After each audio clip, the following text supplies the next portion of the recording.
Hello everybody, can you hear me? Yes.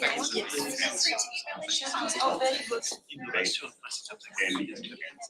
Hello everyone, thank you for being here. This is the last session of our conference, the last session of the project, the NHNAI project. So, just some practicalities. For the Q&A time, I would kindly ask you to come here at the desk, because we can use just these two microphones. Further to the front, the most Then each talk, you have 15 minutes for each talk, plus 5 minutes for question time. So let me introduce the first speaker of our session, Margherita Daverio, from the University of Lumsa. So thank you so much, Margherita, for being here. Margherita talks about, the title of her presentation is Towards Humanism in Digital Age, Informed Consent as a Potential Driver of Integration between Human Factor and Artificial Intelligence in Healthcare. So it's a perfect continuation of the first talk we had this morning. Thank you so much. Okay, thank you, Luca, for the introduction. Thank you also. As Luca was mentioning, yes, I'm following the research discussed this morning regarding AI in neuroscience and health. I will focus mainly on AI technologies. And the purpose of my contribution is suggesting some initial insights of research regarding the question we have dealt during the conference regarding humanism in the digital age. So my insights will start devising some challenges of AI in the therapeutic relationship, so AI in the healthcare sector, devising also the implication for this relationship and also for the information and consent process. I will try to suggest that informed consent, so the information and consent process in the clinical sector, could be a potential driver of integration of the human factor in healthcare in the context of the digital context and in the context of AI-mediated care. So my conclusion will be just with this suggestion of an insight of research regarding this issue. This because I think the aim of this big and important conference is to sketch some views on digital humanism. And I will start from the input of the Italian Committee for Bioethics. And my task here is made easy by Laura's presentation to give an overview also of the role of the Ethics Committee. And I'm starting from the Italian Committee of Bioethics, which in 2020 proposed some ethical consideration regarding the use of AI in the context of medicine.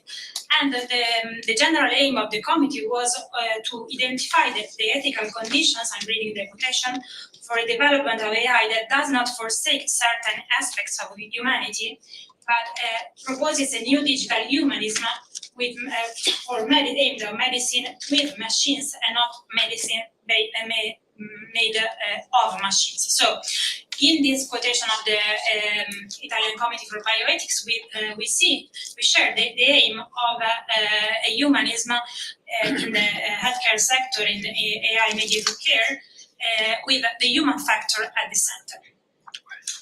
So this because in the healthcare sector, of course, very well known. I will go because of time quite quick, but we have to know that as contained in international recommendations and guidance, there are some technological features of the use of AI in medicine, particularly regarding the so-called decision support systems, so software used in diagnosis and in the clinical sector to support the work of the clinician.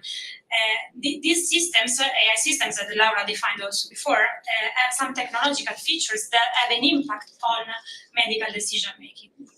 We go a little bit quick, but then we can return.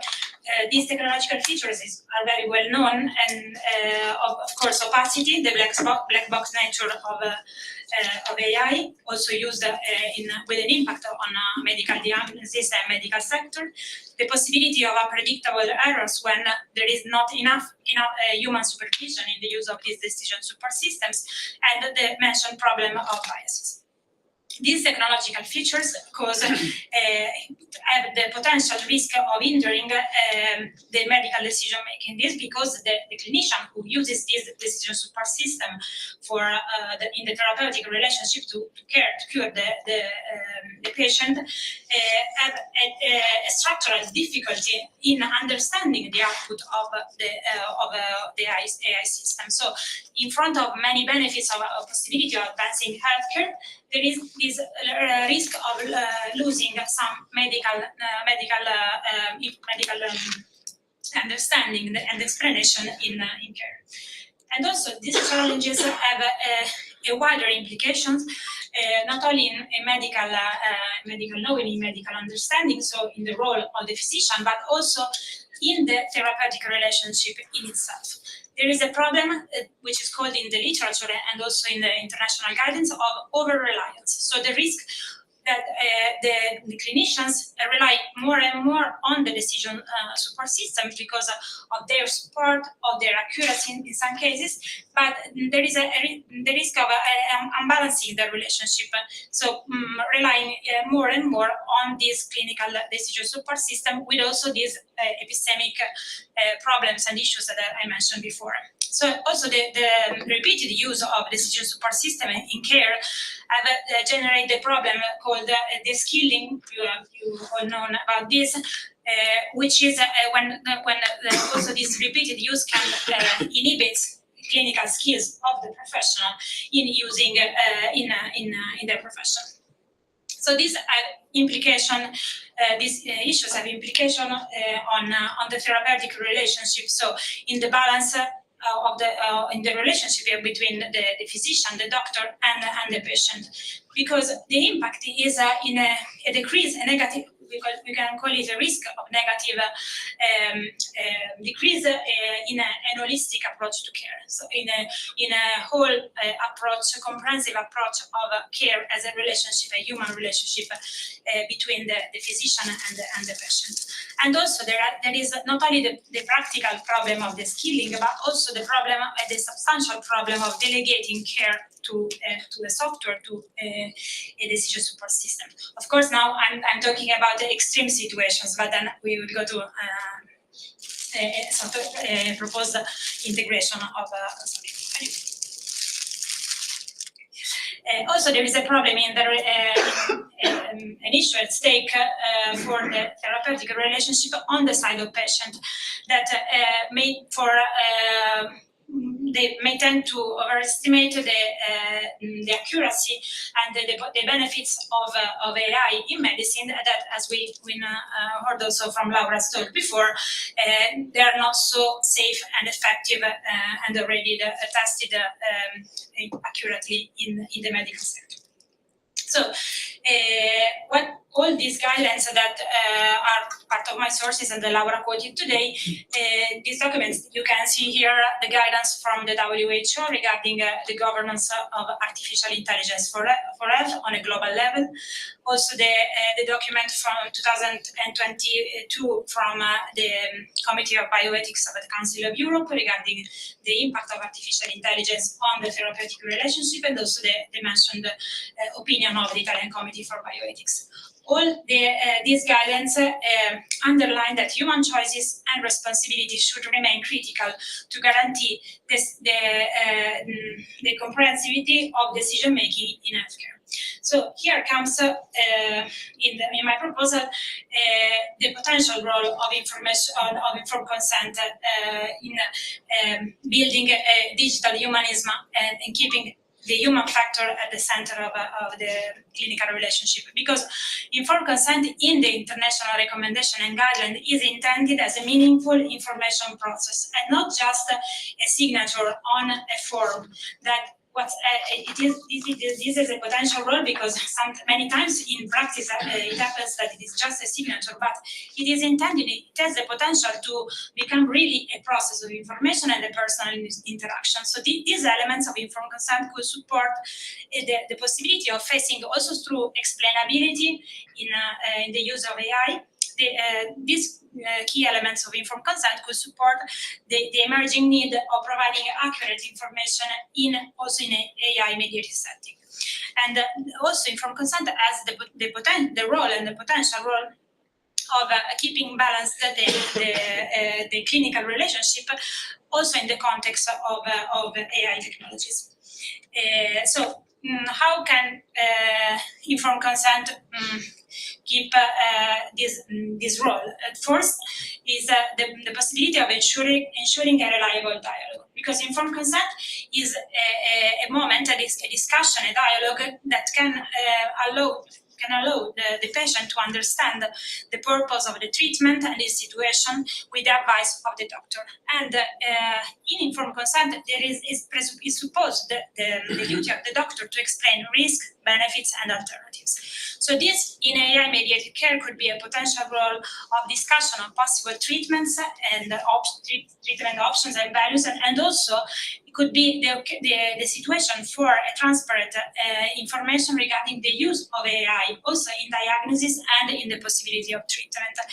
But with transparent information, we mean an information which is clear, also regarding opportunity, but also regarding limits, also epistemic limits, and keeping the role of the physician at the center. Also, second, the informed consent could contribute to guarantee a human-centered or human-centric decision-making, because shared decision-making is ethically a key requirement for informed consent, because it presupposes an open conversation between the doctor and the patient, and there is the information, but also the relational communication. There should be this relational communication, and in AI-mediated care, this role could be applied, keeping the doctor remaining the primary point of reference for the patient, but also including his shared decision making, also basing on the contribution of an AI decision support system. And finally, the third role is the third contribution I will try to propose to sketch, is that informed consent could be, again, very critical to foster patient comprehension and trust. This because in informed consent, if we practice informed consent comprehensively, we presuppose an holistic approach to care, because we need a personal interaction, and discussion and dialogue are needed for informed consent. This because informed consent is as the information as a key requirement to provide a valid consent. Consent without information is a consent which is not valid. So in this holistic approach, the role of the patients and the patient's vulnerability, all the factors that lead a person to seek medical attention remain at the center, and in the informed consent there is the possibility of the doctor to realize, to be informed about these factors. And in AI-mediated care, this could be a potential role, because if the explainability standards are provided, and explainability could be another topic, so I will not enter in this, but it would be a great opportunity. The doctor could rely on AI system support, but translating the output into meaningful information based on, of course, experience and professionality. So in this context, the healing relationship could be augmented by AI, but not replace it or substituted by the use of technology and decision support systems. So to conclude, because my time has run out, my concluding remarks are a beginning of future research regarding this role of informed consent. This because the standards that are acknowledged in the international setting regarding informed consent could be a basis also to begin with to work and to practice this digital humanism also in the context of AI technology used in healthcare. And in my view, informed consent could be a driver of this integration, because if we adapt the form, the context, and the process of information in the context of AI technology, this could be an improvement of informed consent and also of care, but keeping the human factor at the center. And this could be a way also for sketching detailed recommendation regarding the information process and the consent in the context of the use of AI technology in healthcare. So I will see these efforts could as a step towards a digital humanism in the healthcare sector, which was the context of our conference. So, thank you. And then I added some recommendation quoted before, and the literature regarding informed consent.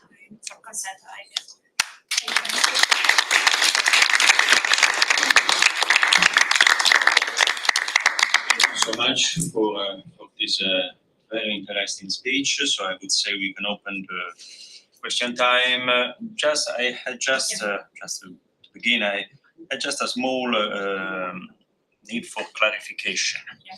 Because I didn't understand the connection between transparency, informed consent. How can you establish a meaningful and effective informed consent given the opacity of AI?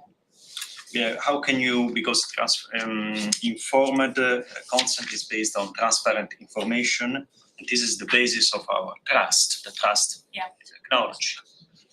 How can we connect these two aspects, the opacity of AI, the need for transparent information, and trust? Okay. Thank you, Luca. Yeah, this drives me to focus on an important issue, because I was very quick on this regarding the explainability, because opacity and the black box nature of these tools is very well recognized and acknowledged. But explainability is a technical issue which has very relevant ethical implications for meaningful information, which is explainability is the capacity of a computer scientist through other softwares to focus on the features. This is the technical word, the features which the systems rely on mainly for providing the outputs. Because the problem is that we know these tools need a lot of data to be trained, to be fed, so to provide an output. And if you have less data, or if you know exactly which are the relations between the input and the output, then you have an output that you don't need the tools for this. So as far as the complexity of the software increase, you have a better output. This is the case, of course, of medical diagnosis. So the work of explainability, the contribution of explainability could be a technical improvement of software, which is discussed in the literature, to reach a more meaningful information. But this is not just directly ethical, because there is also the need of education in the clinical sector for physicians and healthcare professionals to be trained in the opportunity and limits of AI in healthcare. Because without this, the information could be really hindered. Thank you.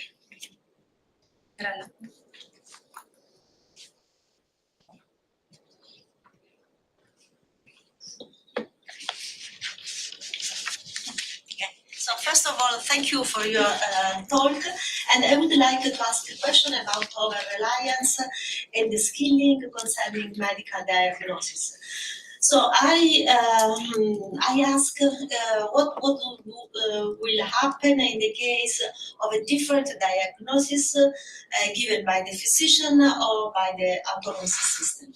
How is the relationship, and so how is the final decision about the diagnosis regulated? Okay, thank you.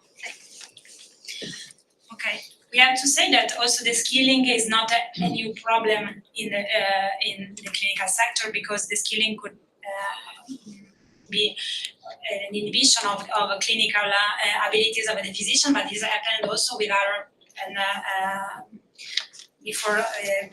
even used before medical devices. But regarding AI, the problem is that the contribution of the software is a decision. So it's not just an information, but it's a decision. There are different decision support systems. So many are used, for example, in radiology. So they are identifying the images also in tissues.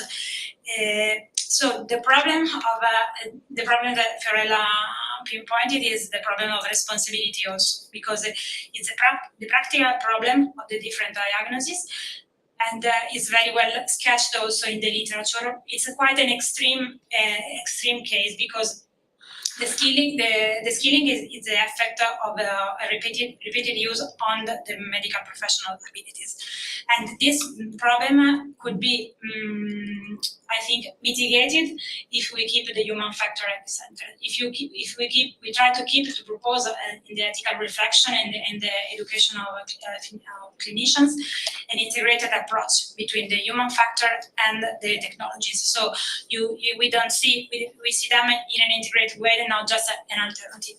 And then legally, the problem is that of responsibility, that like in the debate regarding autonomous systems, there is the discussion regarding this, but the most shared approach is regarding the shared responsibility among the technical experts who develop the software, who use the producer, and who use it.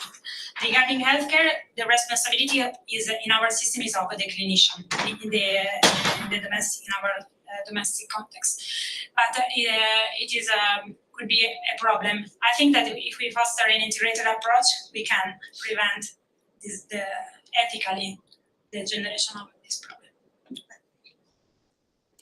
Thank you so much. I think just one question. Sorry. Yeah. Yeah.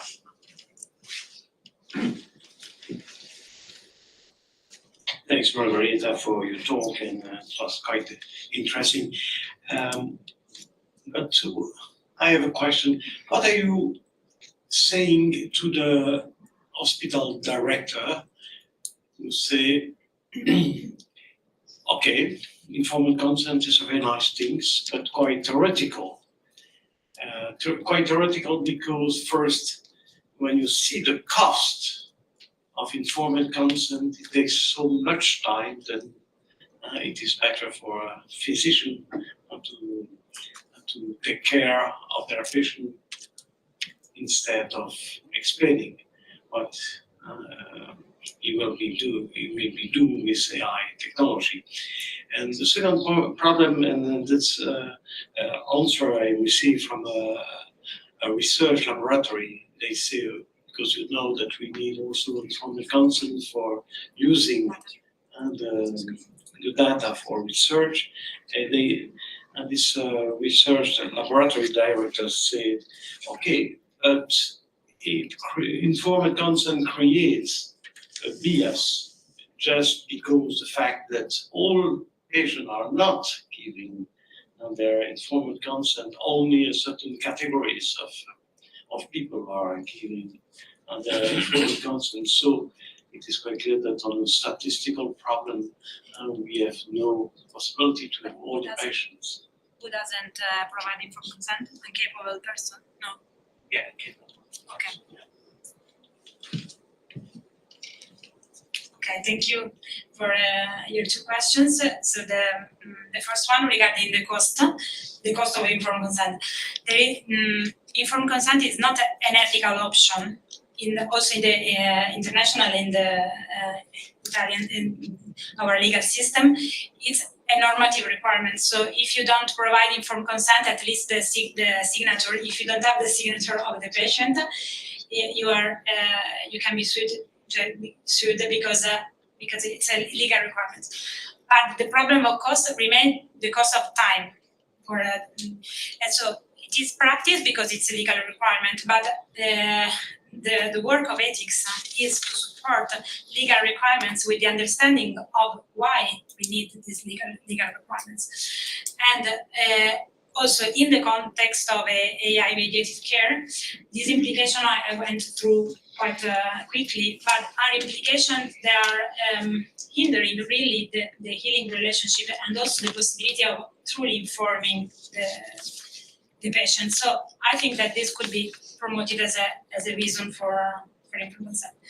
And also, and there is an increasing sensibility, attention to consideration of ethics. So in my experience, also the directions of hospitals, also in Italy, are the first that are legally and ethically considering informed consent because it's needed also.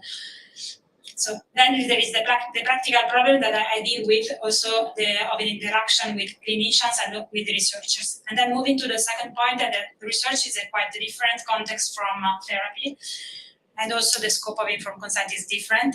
And I'm not sure I got completely the point, but regarding person who are not able to provide consent, there are ethical requirements of involving, of course, a representative of their rights, their autonomy, and also the incapables and the minors, we were speaking regarding this before, should be involved in consideration in proportion with their age and maturity regarding minors, and the incapable person has to provide the assent also. I'm not sure I got we can continue.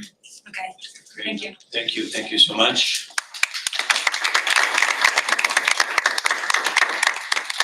I invite the next speaker, Fernand Doridot, the University Catholique University of Lille. So the title of Fernand's speech is about the supposed anti-humanistic program of converging technologies. So thank you so much for being here, Fernand, and the floor is yours. Thank you so much. Okay. So many thanks for the invitation. So I'm personally a researcher in ethics and philosophy of technology in an engineering school, and I am also involved in the NHNAI project. I'm responsible in the theme of health into the project. But I have taken opportunity of this conference to try to address another question. It's the one of converging technologies, because I have taken opportunity of the question opened by the conference regarding AI and neuroscience to ask if the issue is to question artificial intelligence and neuroscience in terms of their impact on human freedom and humanist values, it leads immediately, from my point of view, to consider the possible convergence of contemporary sciences and technologies. So the question is, from my point of view, also they come from different fields. Do contemporary sciences and technology could share a set of methods, objectives, and metaphysical presuppositions, which ultimately brings them together and makes them converge towards a possibly anti-humanistic goal, bringing with it serious attacks, of course, on the traditional constituents of our humanity. My point is to try to ask if, in particular, AI and neuroscience are sharing a kind of a set of values deeply anti-humanistic. So to try to provide some answer to this question, I propose to review the way in which the convergence of contemporary sciences and technologies has been described and asserted at the beginning of the 21st century under the name of MBIC convergence, of course, because there has been already many discussions related to this concept. And notably, of course, in certain reports published in the United States that most of you already know, I'm sure. And I wanted to remind some of the ethical and philosophical criticism to which these reports were subjected, particularly in Europe, I don't want to be caricatural between transhumanism and transhumanist US, humanistic Europe, and so on. Of course, I know that there are humanists in the US, there are transhumanists in Europe, but I will try to remind some details of this debate. And I'd like also to provide a quick overview of how 20 years after these initial developments, the notion of convergence and the accompanying debates have spread throughout the world and how they are currently understood in different scientific and cultural contexts. It was one of my questions to see if there has been some developments 20 years after, if this concept is still relevant to speak about converging technologies and how it is seen in different parts of the world. So I will be very, very modest in my results, but I will try to present some of them. So as you may know, there has been a lot of importance regarding in particular these two reports, Converging Technology for Improving Human Performance by Milan Rocco and William Bainbridge in 2002, and another one called The Co-Evolution of Human Potential in Converging Technologies by Rocco and Montemagno in 2004. And so the first report was presented in the United States under the auspices of the National Science Foundation. These reports have been a lot of importance in the framing of the science policy in the US, of course. And the first report foresees a revolutionary merging of 4 fields: nanotechnology, biotechnology, information technology, cognitive sciences, leading to major advancements in science and technology. It aims to establish a general purpose science and technology field for matter, energy, and life systems with anticipatory governance of societal implications. And it emphasizes the potential for enhancing human performance, health, and energy efficiency. So, of course, it is quite evident that you find this report the promotion of a total communication society between brains and machines, in particular, a very reductionist conception of mankind and of the humanist sciences, in particular reduction to genes, to neurons. Man is seen as a kind of informational machine, and it is based on the ideology of improving individual performances, and developed a vision of a very individualistic society. There are many evident links to transhumanist visions in this report. Singularity of Corpora mentioned. Bainbridge himself, as you may know, was very closely linked to the transhumanist movement. So, I will go back on that if I have time. So there has been, of course, many criticism, in particular in Europe,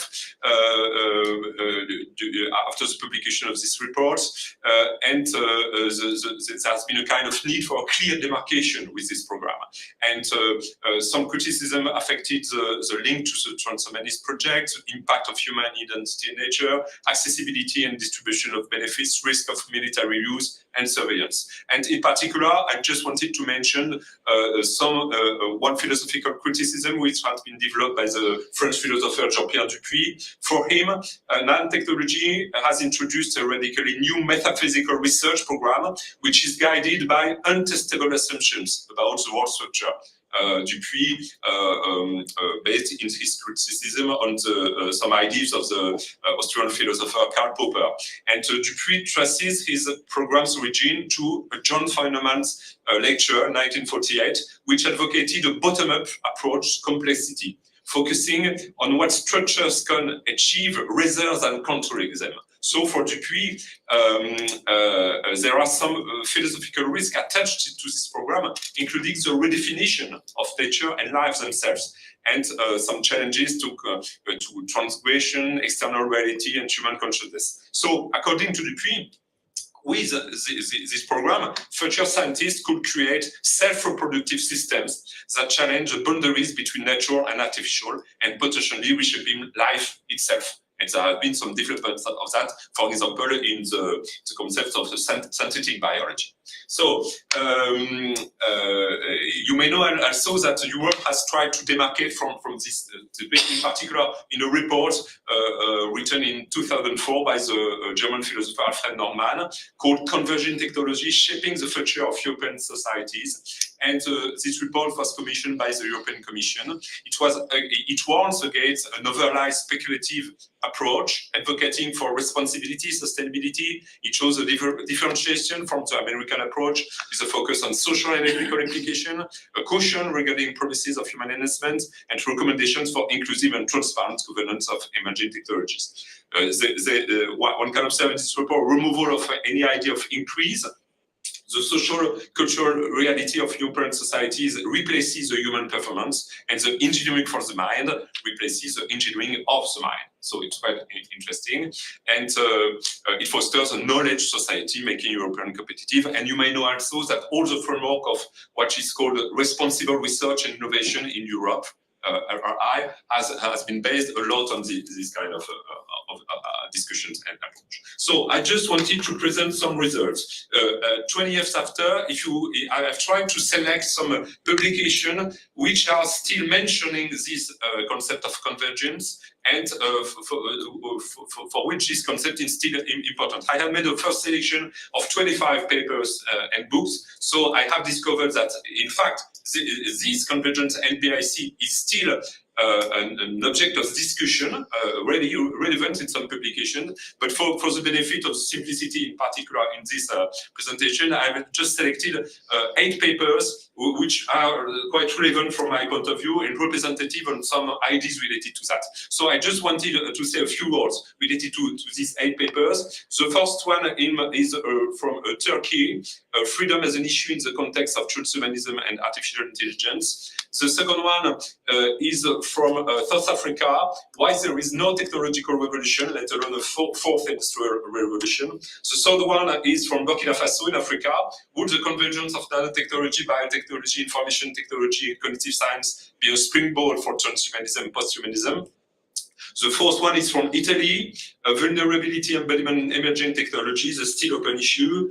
The fifth is from Iran, a framework for future-oriented assessment of converging technologies. The sixth one is from India, merging minds and machines, the role and advancing AI in robotics. The seventh in from China, the ethical turn of emerging design practices. And the last one in from the US, it is from Rocco himself, National Nanotechnology Initiative at 20 years, enabling new rhythms. And I think that this paper is particularly relevant because they are strongly focused on the original concept of emerging technologies and this NBIC convergence. So some lessons, very modestly. It's not representative of all the literature, of course, but some lessons of this very simple study. From the US point of view, it's difficult to deny that there is a great deal of self-satisfaction. 20 years after the launch of this initiative, Rocco has the feeling that the launch of this initiative has had a profound impact on research and innovation and has been very fruitful on many levels. The unifying concepts and the convergence of nanoscale science engineering with modern biology, information, cognition, artificial intelligence have opened new horizons in knowledge and technology. Emerging technologies include platforms for quantum information systems, AI systems, advanced semiconductors, wireless communication, modern bioeconomy, and advanced manufacturing. New knowledge and solutions are created to address sustainable society, nanomedicine, personalized learning, augmented human capabilities, and independent energy. And Rocco is able to distinguish between some lessons, objectives that have not been fully realized after 20 years, on target in 2020, even if adopted in 2000, better than expected after 20 years, and main lesson learned after 20 years. So it is quite comprehensive paper, very, very informative and very interesting. I will detail some of the issues if I have the time. I just wanted to mention that from the other point of view, the landscape was more nuanced. And for example, the South African paper is very interesting because it denounces the hype surrounding convergence. And he questions the reality of the so-called revolution of convergent technologies. Maybe it is just an illusion. For the author, convergence is an illusion. Our era is not one of technological industrial revolution, but one of continuity since the beginnings of digitalization in the 60s. If you have a look at each field of progress, there are still discontinuities, there are still independent framings of each discipline. It's very, very difficult and superficial to be able to speak of convergence today. The article from Turkey and article from Italy take convergence for granted, but they offer a deep critique of its underlying philosophical program, which presents itself as liberating, but in fact bears the seeds of new alienation. So you find them some very critical, some very classical arguments against this self-promoted, self-declared liberation, and of course, prophetic trends and transhumanism promote autonomy, morphological liberation, greater freedom, but development of the associated technology also augur increased dependence on technology, exacerbated power relations, regressions in the realm of social freedoms, and so on. And for the Italian author, in fact, which develops a very interesting paper, the human being will remain an embodied being. A very interesting analysis of that, and endowed with great vulnerability, of course, which can only be alleviated by the historical focus on care practices. So he criticizes a lot the concept of morphological liberation as advocated by transhumanists. So if you have a look at the article from Iran, article from China, they focus more on the mode of governance adapted to this technological convergence, as they take also for granted, but they question the mode of governance. And they seek to propose universal models of it. It's interesting because we have currently some models from the US that are quite contextual. We have the global model of responsible research and innovation in Europe, but there are, I think, a real issue of trying to develop models for more open societies, for developing countries, and it's much difficult that in our countries where the distinctions between the for and the against, the different associations, the promoters of technology are more nuanced than in our countries. So the general framework they develop is not very distinct from that of European responsible research and innovation. But for example, the article from Iran is based a lot on technology assessment. It tries to adapt technology assessment to very open cultural context. And article 7 is quite interesting because it is a Chinese article which make a lot of reference to the Habermasian approach. So, and he defined to promote a kind of ethical design. Just 1 minute. 1 minute, okay. So the article from India and Burkina Faso are a little bit on the edge. They show and prove a worldwide development of this concept of technological convergence, and they question it to try to situate themselves in relation to it. So the article from India tries to make a promotion of technological convergence with the aim of attracting investors, and the article 3 expresses concerns about the various ethical issues raised by converging technology and attempts to identify them, drawing heavily on French and European literature in particular. So the main lessons, very quickly, my feeling is that this concept of technological convergence has proved fertile and efficient from a scientific point of view. And from my point of view, it's quite clear that AI and neuroscience in particular progress faster if all the possible interactions between them are systematically explored and applied. The second lesson is that this scientific context has been exported worldwide. It has become a worldwide reference. Unfortunately, this development has been accompanied to some extent by the export of the reductionist, individualistic, and mercantile philosophical tendencies that make it birth. So the need still for demarcation or substitution by another metaphysical program is still felt today in many countries, even in Europe. And the last lesson is that there is a need to implement governance procedures that are adapted to this technological convergence, which will mean, for example, not dissociating certain ethical issues raised by AI and by neuroscience. It is what we are trying to do, in particular in the NHNAI project. If I can just end with a very quick point of view, a personal point of view, I think that if you have a look at a philosophical level on the contemporary developments in AI and neuroscience, they are obviously governed by the same kind of ambitions. That of understanding man, which is, from my point of view, still an object of fascination, to try to analyze man, to cut him up rationally, possibly, why not to reproduce him, to equaling him, to extend him, and why not today to improve him. This global metaphysical program is shared from my point of view. But I don't think that these tools are new, are dangerous as such, but they need to be made explicit to be brought to the attention of the public and to discuss. And I believe that mercantilism also has always been a driving force behind technological convergence, but I want to believe that it can be uncountered by voluntary public regulation. To conclude, I believe in our humanity and our technology, as I want to remain optimistic about our technological future. Thank you so much.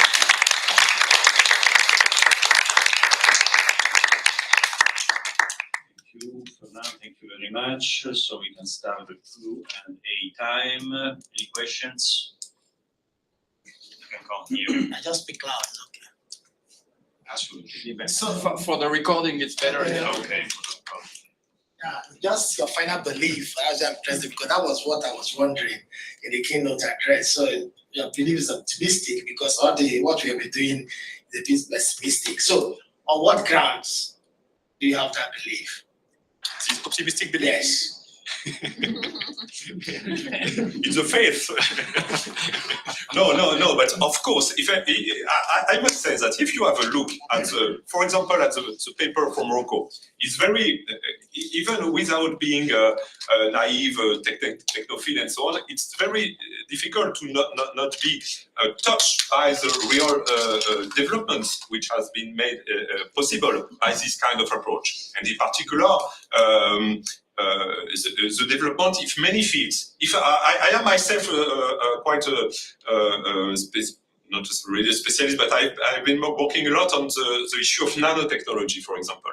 And I have been witness for many years about the progress in the knowledge of the risk associated to nanotechnology, to nanoparticle, the progress in nano risk assessment, in nanotoxicology, this kind of things. And of course, the more you know about that, the more you discover the set of your own global unknown. Of course, there is a kind of paradox. The more you know, and the less you know on the sides. But nevertheless, I think that sincerely there has been a lot of progress, even in the knowledge of that, even in the ability to gather people around these issues and to make them discuss and so on. So I observe nevertheless that this kind of responsible research and innovation has progressed for many years. So of course I hope that this kind of trend can be developed, and of course also as each of you I do observe the progress of artificial intelligence, for example. I am sensible to that. So maybe I am also an engineer as a first background, so I have this kind of orientation, but I want to remain optimistic, and I don't deny the many problems, of course, we have to discuss about, but I want to remain optimistic. And then we will come.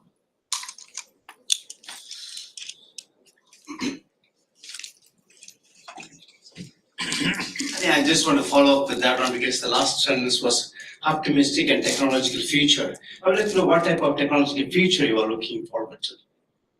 You are optimistic about a technological future.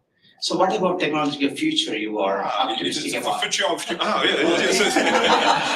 it's difficult to say. I don't know what are exactly the future of our technological future. I hope that the technologies we are developing today, as neuroscience, as artificial intelligence, and so on, will be useful for us to face the many existential issues we are also in confrontation with. Of course, there are so many crises in our world, the environmental crisis, and the comeback into war, and so the war, and so on. So I don't deny of that, of course, but I want to remain optimistic that these technologies can help us for facing all these problems.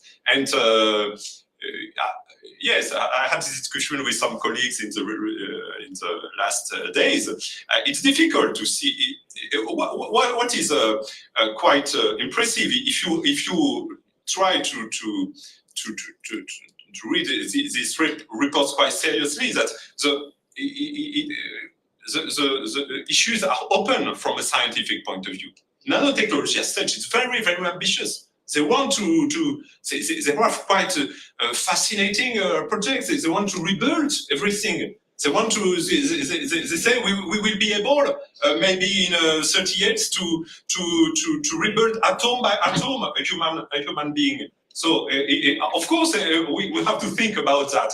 I'm not sure it's a quite fascinating project, but we have to think about that. We have to take it seriously from For example, to some extent. I can help us in future war. I can help us for less war. Less war, like in Gaza, like in Ukraine. It will be. Is there any possible way it that will make us smarter people. but I don't want to be naive on that, of course. I think it's interesting. Unfortunately, we have to move forward, and the schedule is very strict. So Thanks.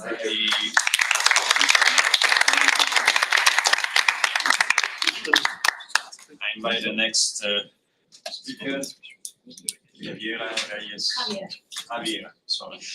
Reyes Brito, Pontificia University de Chile.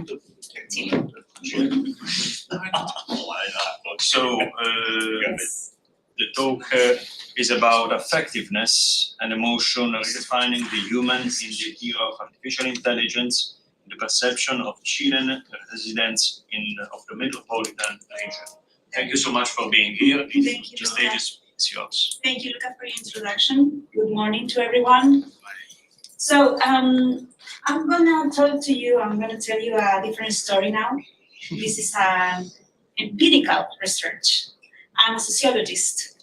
So I'm gonna tell you about the main results of the exploratory initial wave of data that we collect in the project NHNAI in Chile. The data were collected last year. So I'm going to give you, with this information, a different point of view, a Latin American point of view regarding the way how the culture make a difference in the way people gather and know that experience in the technological change. You know? The main question I made myself when Mathieu and the team asked me for to be the mediator analyst for the project in Chile was how do Chileans perceive the technological advancement and artificial intelligence in the areas of education, democracy, and health in its human dimension? What perceptions do key stakeholders in Chile have regarding the human and humanism in the era of AI? And how these stakeholders perceive the use and development of artificial intelligence and neurosciences in the respective fields, whether it be health, democracy, or education. So I wanted to investigate, analyze from a social perspective, not a philosophical one, the perception of people in these areas and regarding the opportunities, challenges, and tensions of artificial intelligence and neurosciences, delving into implications of these technologies for society and human development. So the first thing I want to point is that all these days you have been talking about and making reflections about how the development of these technologies put us as humanity in this dilemma, no? Between potential benefits, I point here only two, and more in the discussion, and potential dangers. That reflection is only possible from a culture that is based on reflection, a culture, mainly European culture, that gathered enlightenment, and on the contrary, or compared to Latin American culture, we are based not in a writing reflection, not based on abstractions about how human can be or not, but Latin American culture is based on oral expressions. That is, for us, it is more important than reflection, the experience of the reality, than to think about the limits or opportunities on a future possible change in society. That is why in Latin America we do not make laws before things happen. You know, we wait for the problem and then think about how to solve it. You know, so this was a very important thing when you. This is a very important thing when you think in a research question, because people in Chile and in Latin America doesn't have really fully think about the implications of the development of these technologies. They are just assimilating it every day, and maybe mostly of them without any cautions, you know. And the experience is very based on emotions. So what did I propose in this case? This, as I told you before, this is an exploratory research based on qualitative data. I gathered 12 focus groups during March, from March to June last year, for a topic. The participants were 86 people residing in Santiago de Chile, 39 women and 47 men. And I used a snowball sampling for the gathering.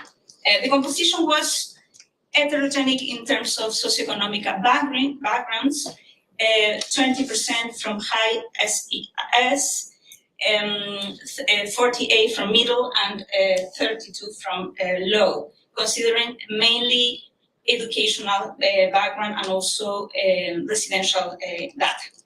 So, what is this important to focus on the research design is that this is not, of course, representative of all Chilean or not all Latin American people, but it accounts for the potential social production process in terms of what people recognize or not in terms of socio-technical meanings in the Chilean context, and also to make people to make reflections in terms of what do they think about the development of these technologies in their life.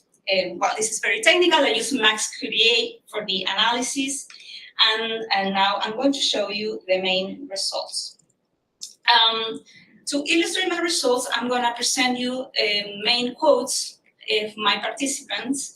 And the analysis is separated between three dimensions: conceptions of the human in education, democracy, and health, interactions between the area, education, democracy, or health, and artificial intelligence, and contracts between education, democracy, and health system and technologies. So the first result is that people did not even think about neurosciences. When I asked them about that concept, they didn't know what was it. So neuroscience is what? Can you explain us what is that about? In every focus group, no? So that is an important issue, no? Because people don't even think about the mean and of course not in the implications. So I focused the research to artificial intelligence because it's more heard in the public opinion, and that is what we discuss. In terms of education, in terms of the meanings of humans in education, people put a lot of emphasis on the integrality that is supposed to give education. That is really the reflection of the culture, you know, the importance of the intersubjective dimension of life.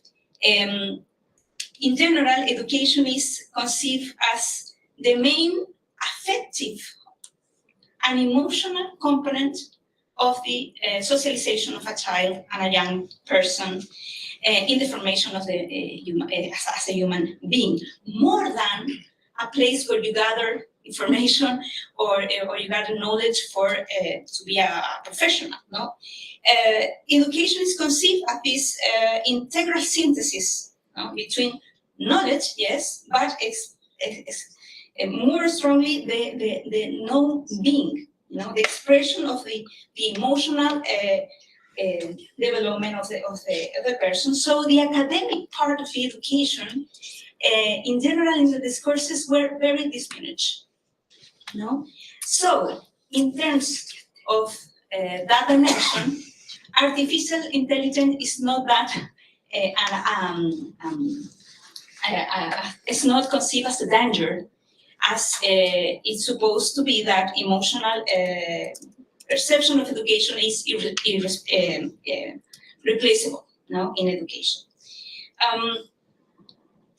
In that terms, in terms of compatibilities of education with artificial intelligence, I can find some contingent relationship from some fear, but to mainly more confident appreciation, as the way humans are conceived as the center of the culture, then technologies are not really important, are not really a source of danger, as I told you before. Though it is conceived that it is accelerated development, unstoppable, and unpredictable. But when I ask them, are you worried about that? Most people say, no, I'm not worried. Because education is me as a teacher. Because education is the community. Because education is people. And technology cannot replace that. Never. The experience of education then is contingency, but also it has a pragmatic response. It's only a tool. It's a tool for us to develop the most important thing, that is the development of an integrative person. In terms of contrast of the Chilean educational system with artificial intelligence, there are a lot of discrepancies because of the socioeconomic gaps that are so important in Chile. Chile is a very segregated society. So if you go from the high SES discourse to the low SES discourse, you have a lot of difference instead of how technologies can affect education. In the poorest group, or the most vulnerable people that participated in the study, they considered no risk at all, and also they considered that technology is not that helpful for the development of the educational program.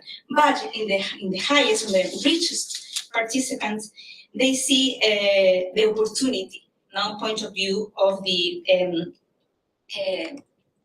opportunity of artificial intelligence in the development of schools. So the perceptions then of the development of technologies is also affected by socioeconomical backgrounds. And it's very important because it's not only then, as Laura pointed out this morning, a difference between Europe and developing countries, but also in the developing countries, there are different perceptions according from where you are. In terms of democracy, I think it was a little more problematic because you know that in Latin America, democracy is undervalued now. It's in a lower point.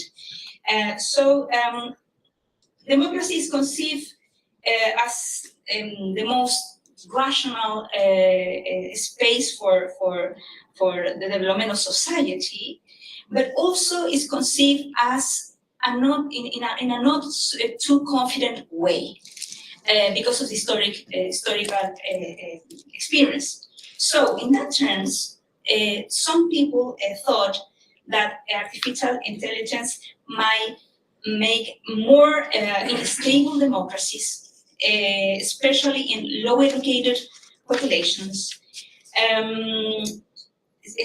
because of the spread of false information and affected campaigns deliberately, but also as the democracy itself is weak, the potential danger, extra danger, is not that big enough.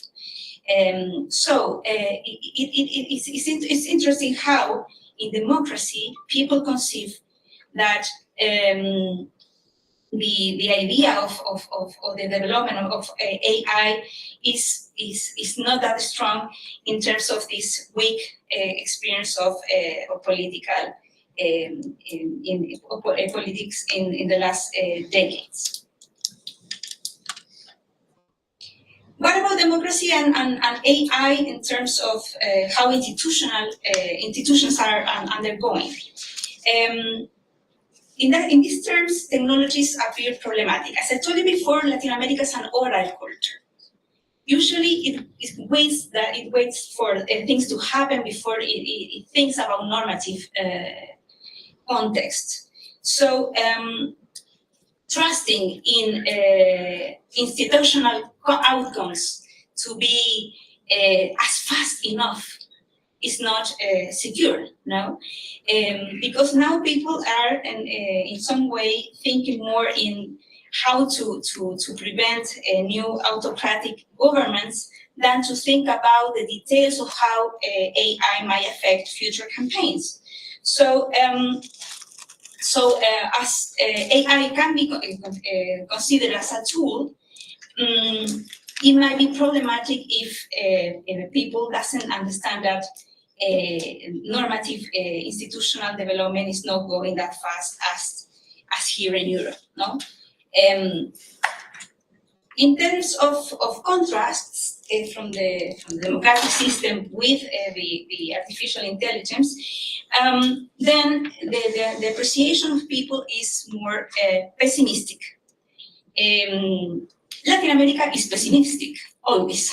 It's a culture that denies its origin, but also is not sure about its future, compared to North America, which is always optimistic, no?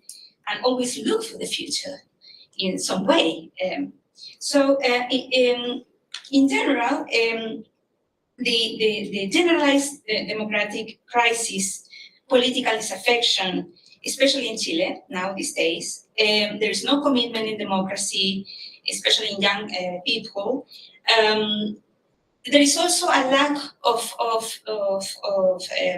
I think, confidence that artificial intelligence can help to do something about that. It is more important the general perception that democracy is weak than to think about the opportunities that might be gathered to make a change in that sense. And finally, what about health? What about the human aspect in health?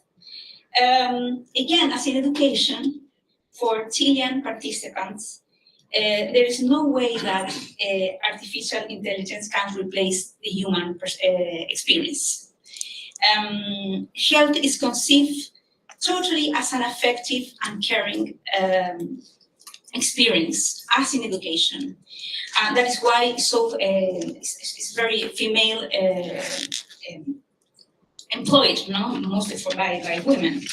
And the center of integrality of the patient, understanding that the patient is a person that needs an intersubjective quality, affective care, is more important than everything. So in that terms, the knowledge of technologies is really strange for people. They do not understand the way that can affect that experience, because people are more worried that in the development of empathy, understanding of the patient, care, how the people feel, how the family of the patient feel. So the main importance there is in how humanize more the experience, and then the potential dilemma is how artificial intelligence can affect that intersubjective base in the culture. No? In terms of contrast and compatibilities, people think that the way that technologies can help is especially in people working in health, because of all the experience of burnouts and the work all the work that people working in health have in Chile because of the lack of resources.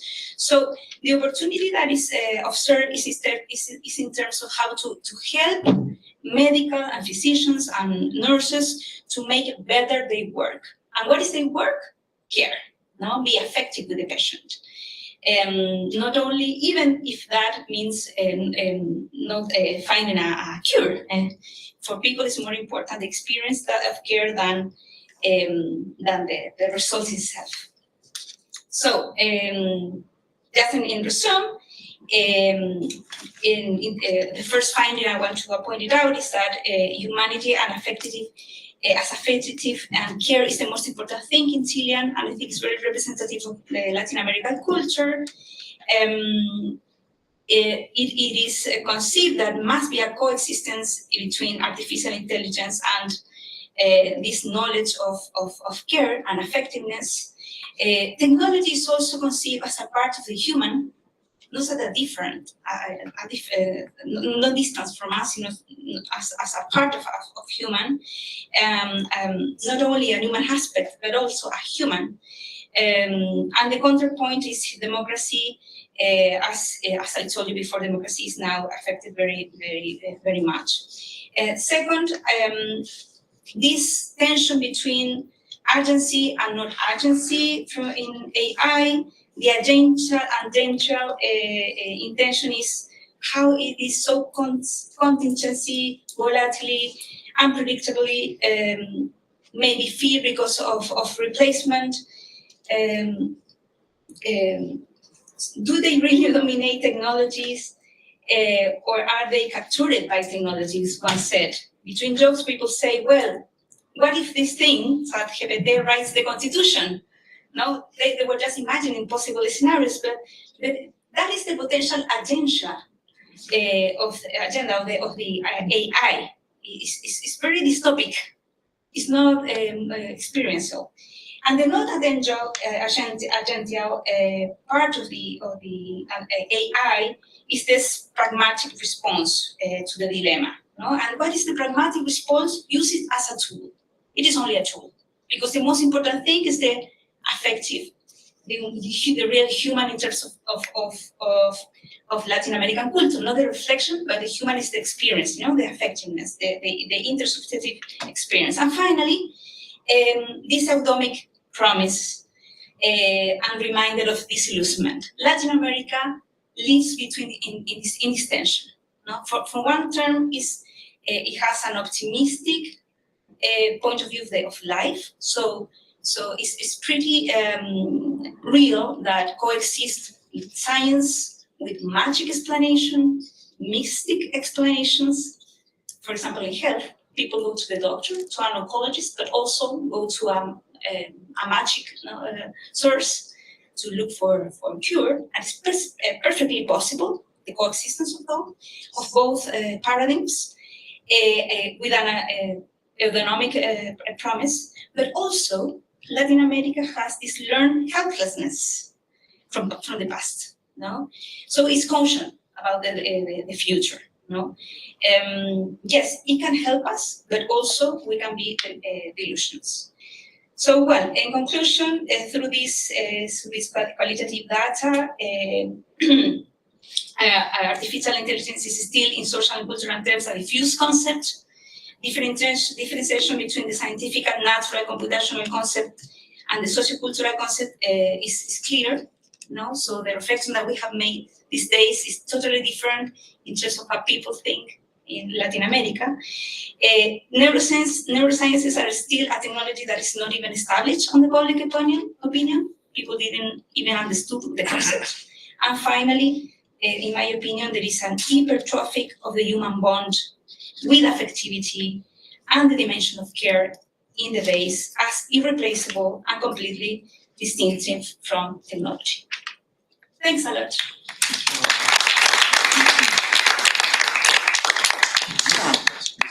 So I'm taking a bit without any plan the follow-up. I think Luca is sick, so and so sorry didn't know where we were in terms of time management, so probably you poisoned him, no? Yes. To have more time. Maybe, yes. Bad joke. So there are probably some questions, if not so direct. So I use, in a total act of despotism, whatever you want, the sickness of Luca to take the floor and give it to me directly. Okay. Sorry for that. It's a question a bit probably programmatic, but it's really wonderful because it has this signal that in the project, Javiera did at the same time the transformative and like we tried to build something and to help communities to build something. So not snapshotting it was not the goal, and we had many discussions on that. Our primary goal is not to snapshot what society thinks, but you did it too. And so it's a really extraordinary specificity among the partners at that moment. And so I was willing to ask you, did you see some changes or some differences or some things emerging by comparison from the snapshot? You know, when you left things more or less untouched, by comparison of that, after the discussion, you know, with our, so in terms of a bit capacity building, without willing to judge that, like they reached a good point, but things that could be striking a bit in that. Yes, totally, because there is a total lack of spaces of reflections in terms of this phenomenon. So if you give people in an oral culture, not a writing culture, in Chile at least, the percentage of people that reads is very low, very low. So if you give to people a space to reflect about these concepts and this phenomena, normally there is a change process in the middle. From the start of the conversation, the reflections, and the end, I saw a lot of changes, but especially not in all participants, but as you can imagine, more in the less educated one. As the high as SIES participants have already think more about these topics. No, in their works, in the university, in the families, in the house, in the contents they watch or read.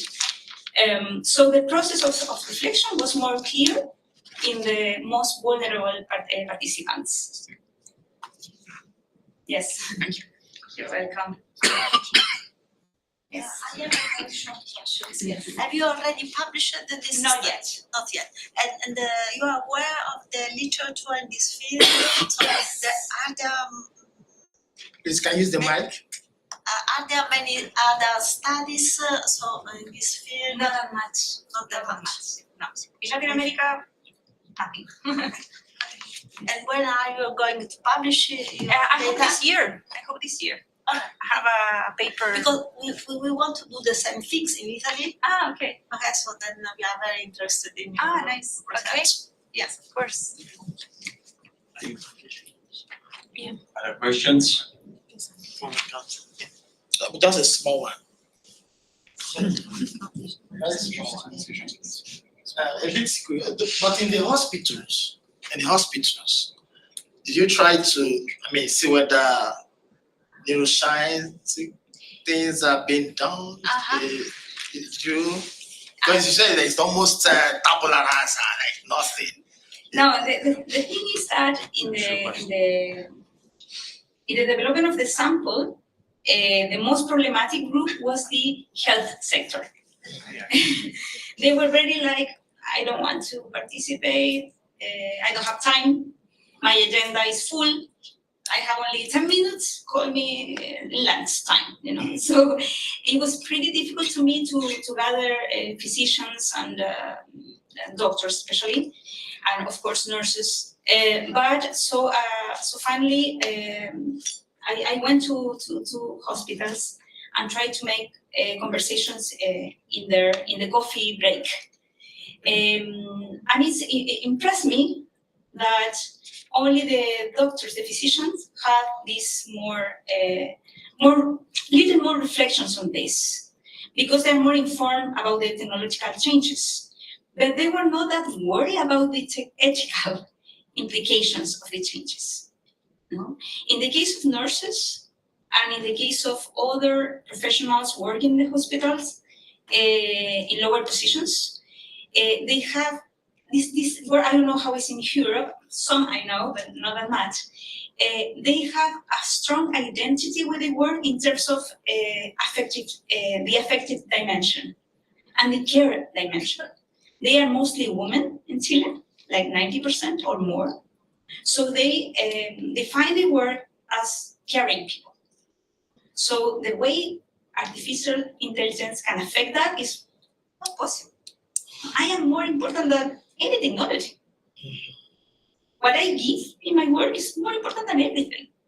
So it was a tough conversation in those terms, because even though they're working with these technologies also, because they are using them, they are there. They are not conscious about the way that can affect their role. Their role is affective, is caring, and that is irreplaceable in their yes. So it's interesting because Latin America is a Baroque culture. It has the science dimension, which is the Enlightenment European point of view, no? But also has the affective, the non-normative, the oral culture, which is presence, which is touching, which is also magic, also mystic. No? Great, thank you so much. You're welcome. Thank you.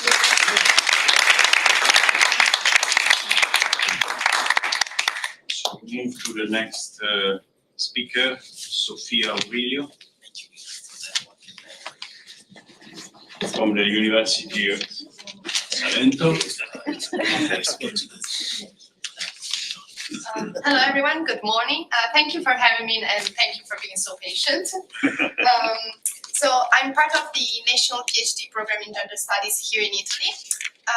I'm Sofia Aurilio, and the title of my presentation today is Augmented Porosity and Viral Infections. How do linguistic Corpora trace the borders of gender? So we've discussed at length during these wonderful days of conference how we almost live between and among two realities. We have our online world and our offline world. And I think that there's an unmistakable porosity existing between these two planes of reality.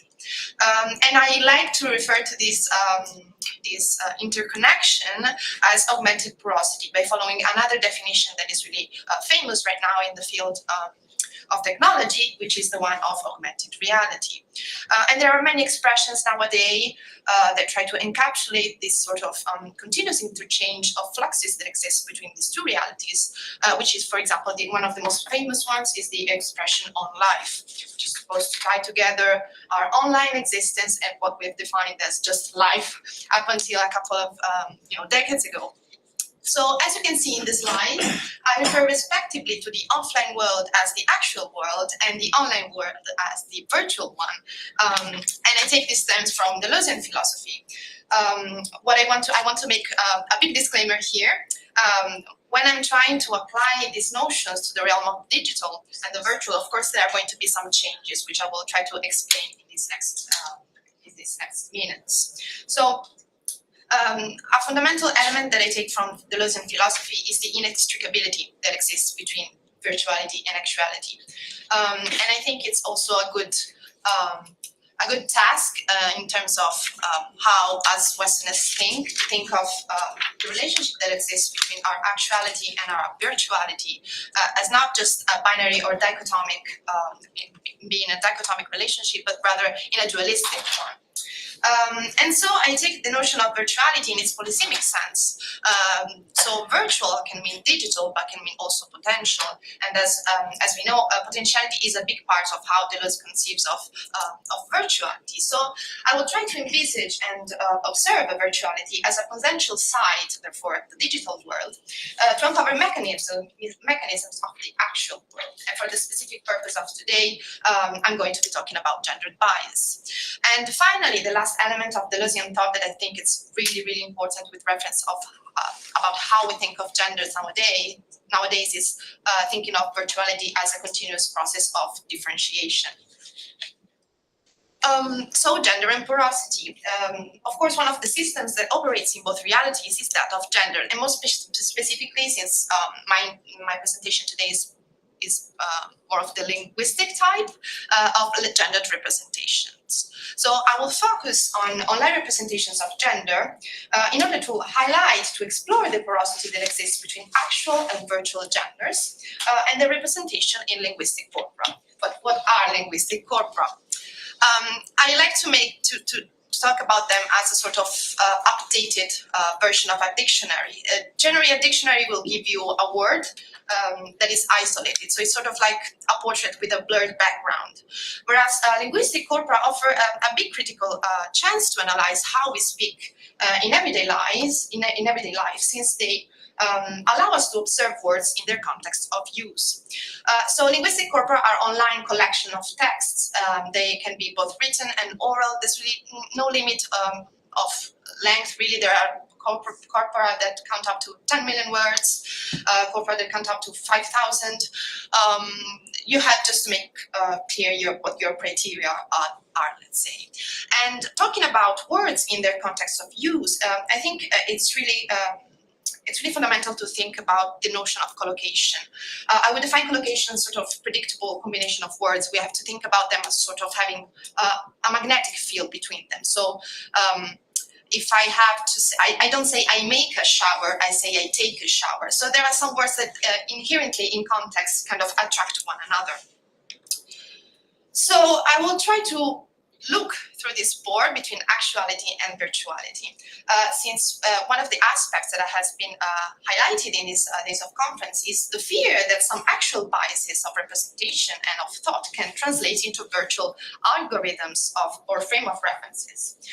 But I also think that this translation can be really interesting, and it can be a chance to observe in a very controlled environment, such as the one of linguistic corpora, the way that we talk and we think about gender and genders, and how we could possibly amend the views that we have on genders nowadays. So the next step probably would be to kind of try to travel through that board, and this is a strategy that had already been highlighted by the BNS matrix, that is a streak of cyberfeminism that was born in the 1990s, but is still very much active. If I'm not mistaken, they've presented some works at the Biennale of this year. So they saw this gesture, this attempt to travel through the pore as a sort of viral infection that has not to be seen as an attack, but rather as an attempt to build a new symbiosis. So by inserting oneself as a viral presence in this online representation, and so by metaphorically, let's say, traveling through this pore, we may be able to highlight the very mechanisms that animate our realities in order to try and expose them. So I asked myself two questions in my research. The first one being, how do online corpora trace the borders of gender? And the second one being, what are their biases? With the final aim of trying to expose these biases and help shaping a more representative and comprehensive way of representing the way that we envisage gender and genders.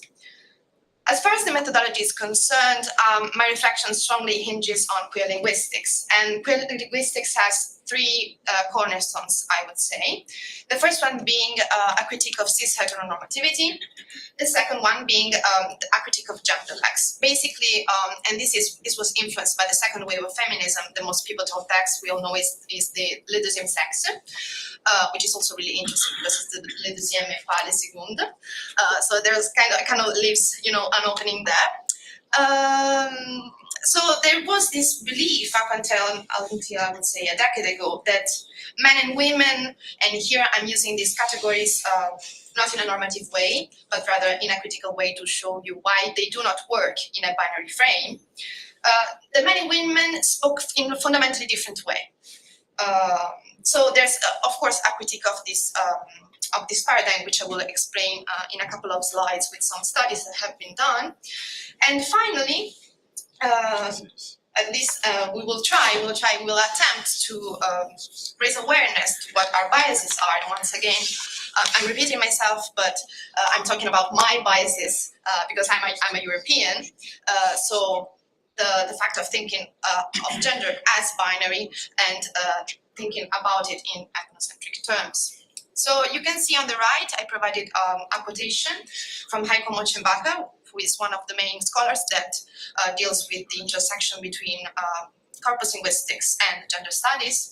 And Heiko Mochenbacher says that when analyzing language use, a queer approach assumes that sexual and gendered identities do not exist pre-discursively. The question of how the binary macro categories of women and men differ in their speech behavior is in queer linguistics replaced by an attention to intracategorial differences, intercategorial similarities, and contextual negotiation. So, and then the author goes on and asks, why does one need to presume to binary macro categories, male and female, which are to be contrasted? Does such a procedure not further polarize these categories? So there's sort of an inherent bias in the way that we analyze locutionary acts. Why are the extensive similarities between these vast macro categories often not even mentioned? And finally, most importantly, are there ways of studying the linguistic behavior of people without viewing them in advance through the mask of normative gender binarism? So just to sum it up, I'm going to be placing way more attention on located intracategorial differences rather than essentialist ones. This is one of a few studies. Of course, this studies is from 2014, and in gender studies, this is almost like the Middle Ages. So there's not that many literature done on the topic, on these intersections. What is really interesting, what Baker also highlights in resonance with Mochenbacher, is the fact that when we think about the differences, and this is also related to genderlex, when we think about differences so much, we often lose sight of the much more numerous similarities that exist between speakers and writers. And this is a study that has been done. Basically, they try to see if the theory of genderlex was true. Today we're going to be interested in, I don't know if you can see, but just the white boxes. You can see M is supposed to be male speakers and F female speakers. Once again, I'm repeating myself. I'm not using these categories in a normative way. So I highlighted in yellow the highest value and in pink the lowest value.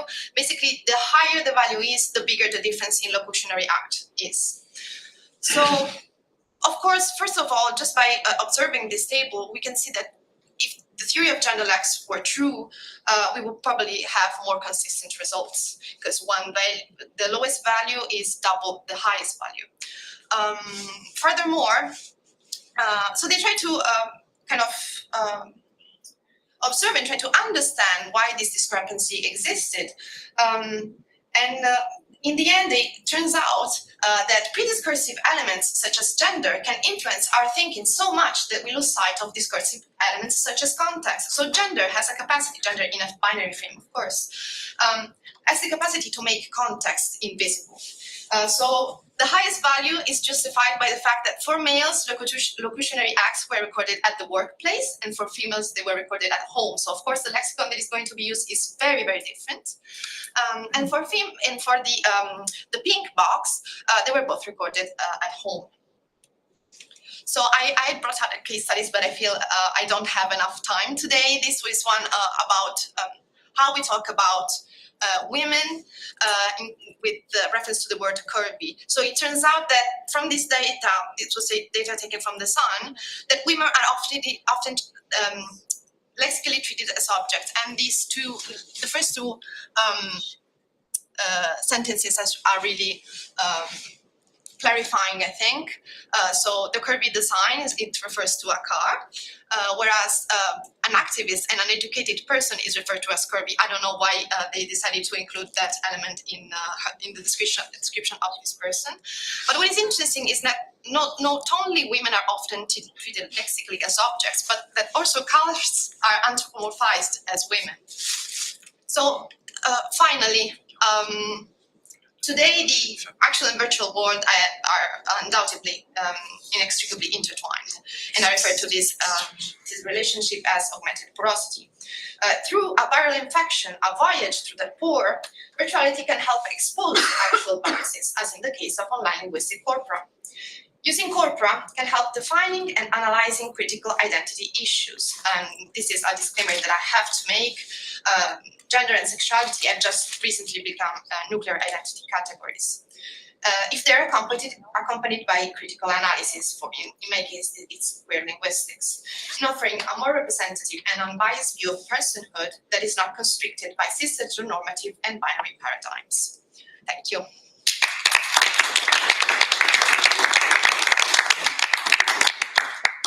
Thank you so much. We can start the question time. Any questions?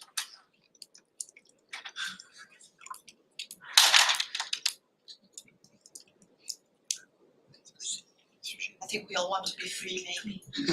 Any questions?